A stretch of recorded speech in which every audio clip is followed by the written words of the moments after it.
स्वामी जी, पिछले एपिसोड के हम अंतर्राष्ट्रीय स्तर की बात कर रहे थे जी। थोड़ी वो बाकी रह गई थी, उसका विस्तार देना। उसके साथ साथ में मैं अंतर्राष्ट्रीय स्तर का भी प्रश्न जोड़ देता हूँ, वो भी उसके साथ कर लीजिए आप, कि आज जो विश्व के अंदर इतना अणु बम्बों का, इतने अस्त्रों का, शस्त्रों का जखीरा खड़ा है, और ये जखीरा इतना भयंकर है कि 7 अरब की जनसंख्या को 7 मिनट में भस्म कर सकता है।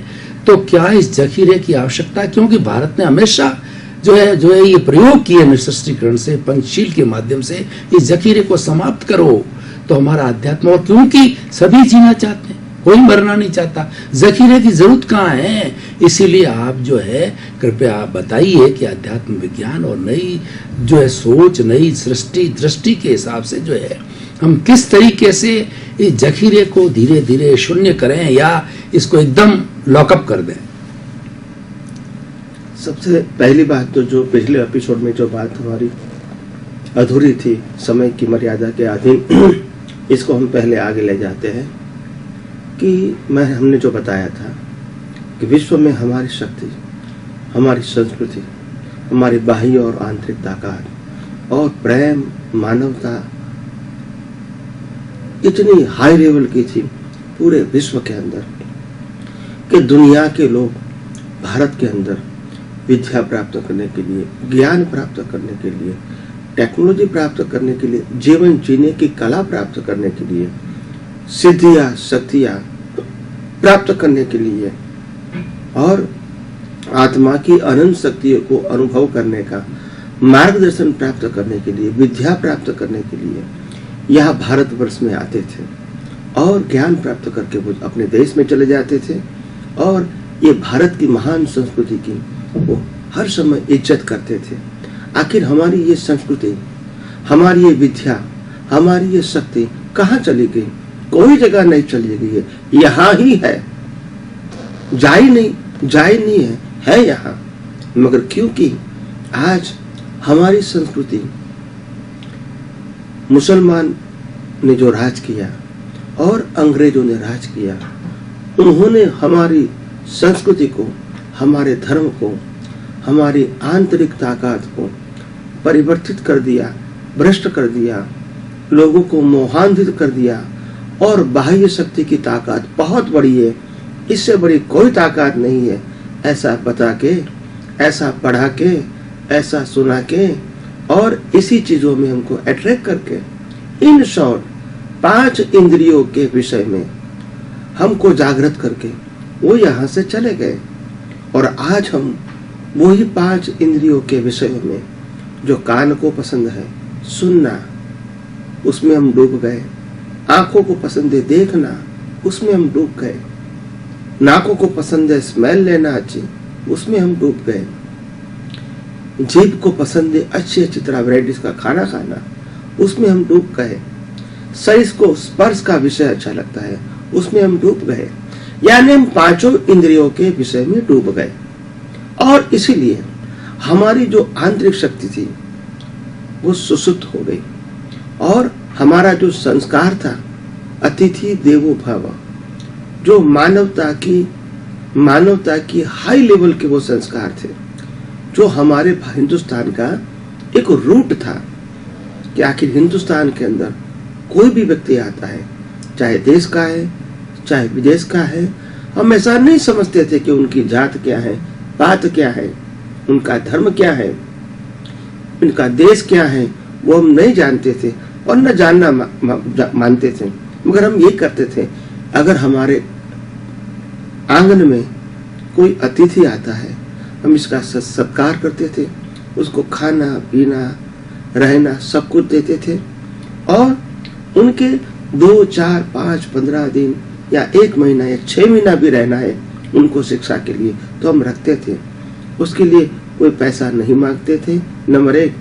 और दूसरी बात, उनको ऐसा सहयोग मिलता था जैसे उसको लगता है कि ये लोग बिल्कुल पहचानते हमको नहीं है, फिर भी हमारी इतनी सेवा करते हैं। जो परिवार के लोग भी सेवा नहीं करते थे, परिवार के लोग भी इज्जत नहीं करते थे, परिवार के लोग भी सहयोग नहीं करते थे, इतना सारा सहयोग हिंदुस्तान के हर परिवार में, हर व्यक्ति में ऐसा संस्कार था। कि अतिथि देवो भव का मतलब होता है कोई भी इंसान हमारे घर पे आता है, आंगन पे आता है, हम इसको रिस्पेक्ट करते थे, शंका की नजर से नहीं देखते थे और हमारे से जो हो सका इतना हम सहयोग करते थे। सहयोग भी प्रेम से करते थे, सहयोग भी बिना कोई अपेक्षा हम करते थे। और इसीलिए भारतवर्ष के अंदर कोई भी व्यक्ति को कहीं भी जाना है तो वो जा सकते थे। उनको ये सोचना नहीं पड़ता था मैं वहां जाऊंगा, कहाँ रहूंगा, कहाँ खाना पीना खाऊंगा, कौन मेरे को रखेंगे, अच्छे लोग मिलेंगे कि नहीं मिलेंगे, ऐसा सोचना नहीं पड़ता था। और भारत की छोड़ो, विश्व के लोग भी यहाँ आते थे, रहते थे, रुकते थे, उनके भी लोग सरबराह अपने आप करते थे, क्योंकि हमारे अंदर एक प्रकार की बहुत बड़ा संस्कार था कि कोई भी व्यक्ति हमारे आंगन में आता है, क्योंकि व्यक्ति के अंदर तो परमात्मा है ही, तो हम परमात्मा की पूजा ये व्यक्ति के रूप में करते हैं, ऐसा हम मानते थे।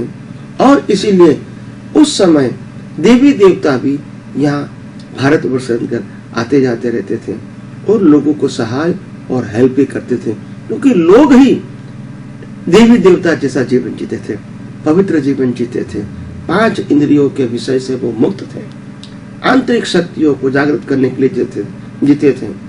न खाना, न पीना, न भौतिक चीज ज्यादा प्राप्त करना, ये उनका मकसद नहीं था। जीवन जरूरी जो कुछ भी चीज मिल जाए उसके बाद अपनी आंतरिक शक्ति को जागृत करो और जो व्यक्ति इंसान के रूप में हमको मिले उनकी सेवा करो। ये हमारी संस्कृति थी, ये ग्रेट संस्कृति, पूरे वर्ल्ड में ये ग्रेट संस्कृति थी। दुनिया के हर देश, हर व्यक्ति उनको रिस्पेक्ट करते थे। यहाँ धन धान्य, सोना चांदी, डायमंड, सब कुछ इतना सारा होते हुए भी लोगों को मोह नहीं था, क्योंकि वो तो आता जाता रहता है। लोग समझते थे बाहर जीवन में कीमत इंसान की है और आध्यात्मिक जगत में कीमत आत्मा की है, ये दोनों लोग समझते थे। इसलिए बाह्य चीजों होते हुए भी वो मोह नहीं करते थे, और अगर उनके पास ज्यादा है तो लोगों को बांट देते थे, लोगों को हेल्प करते थे, लोगों को दे देते थे। और देते समय भी उसको ऐसा नहीं लगता है कि जैसे मैं कोई दान दे रहा हूँ, उनको ऐसा लगता है कि मेरे पास कोई भी चीज ज्यादा है, अगर एक इंसान के काम में आती है तो उससे बड़ी क्या चीज है। ये हमारी संस्कृति थी, मगर आज भौतिकवाद से, मटेरियलिस्टिक वाद से ये हमारी जो बेसिक संस्कृति है वो खत्म हो गई। और इसी को पुनः जागृत करने के लिए ये आध्यात्म विज्ञान और स्पिरिचुअल साइंस और आर्ट ऑफ विजन अगर आपके जीवन में सहाय करता है, तो मैं अपना पूरा जीवन इसी विज्ञान को एज इट इज जनता के सामने पेश करने के लिए तैयार हूँ। मैं भी समझता हूँ आप भी मेरे जैसे संस्कारित बनो, आप भी आंतरिक शक्ति को जागृत करो, और वो जागृत करने के बाद आप भी लोगों को बांटने का काम करो। यही मेरी भावना है। दूसरी बात जो आज अभी बताई कि अंतरराष्ट्रीय क्षेत्र, हर देश आज वेपन को अपनी शक्ति मान के वेपन को ज्यादा खरीदना, ज्यादा बढ़ाना, लेटेस्ट टेक्नोलॉजी वाले वेपन बनाना, लेटेस्ट आम जनता के संहारक शस्त्रों को बढ़ाना, शस्त्रों के माध्यम से लोगों के अंदर भय पैदा करना और उसमें कंपटीशन करना, इसका बड़ा बड़ा बिजनेस करना, हाईएस्ट बजट उसी में ही जाता है हर देश का। एक दूसरे को लड़ाना, टकराना, ये जो पॉलिसी बन गई है ये पूरे विश्व के लिए अच्छे नहीं है।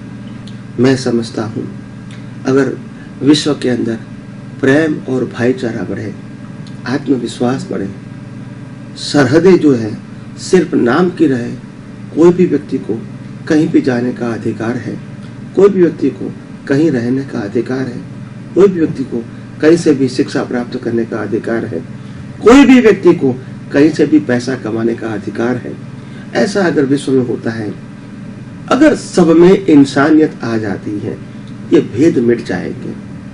हमको वेपन की जरूरत नहीं है, हमको प्रेम की जरूरत है। हमको भौतिक चीजों के पावर की जरूरत नहीं है, आध्यात्मिक और मानवता के पावर की जरूरत है। हम अपने जीवन में क्या पाना चाहते हैं और क्या पाया हमने और आखिर हम क्या ले जाएंगे? हम न कुछ पाते हैं, न कुछ रख पाते हैं, न कुछ ले जाते हैं, यही का यही छोड़ जाते हैं। यही कुदरत का कानून है।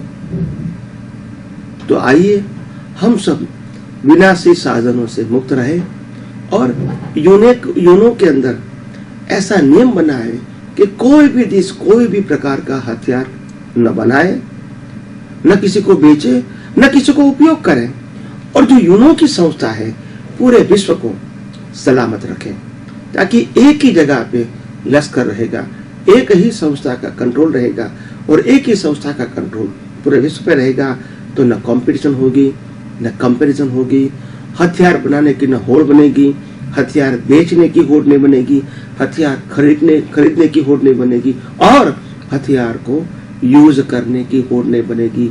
मैं बड़ा हूं, तुम छोटा हो, वो दिखाने का सवाल ही नहीं है, क्योंकि न किसी के पास हथियार होगा, न कोई बेचेगा, न कोई खरीदेगा, न कोई रखेगा। अगर ऐसा हो सकता है तो विश्व के अंदर संरक्षण जिसको बोलते हैं, वो सिर्फ अंतरराष्ट्रीय संस्था जिसको हम यूनो बोलते हैं, वो पूरे विश्व को दे सकती है।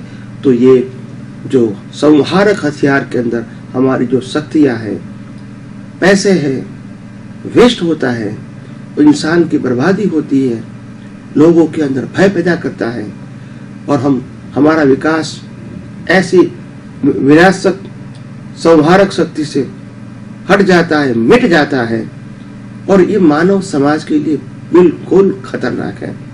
तो अगर हो सकता है कि पूरे विश्व के सभी देशों के बड़े बड़े लोग बैठे और यूनो को इतना शक्तिशाली बनाए कि यूनो पूरे विश्व को रक्षण दे, किसी को खुद के लिए हथियार की जरूरत न पड़े, न हथियार बनाने की जरूरत पड़े, न हथियार बेचने की जरूरत पड़े, न हथियार को यूज करने की जरूरत पड़े।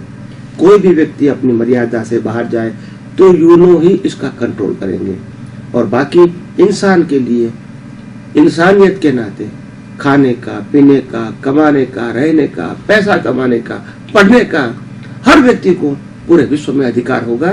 तो अपने आप दुनिया का स्वर्ग यहाँ आ जाएगा।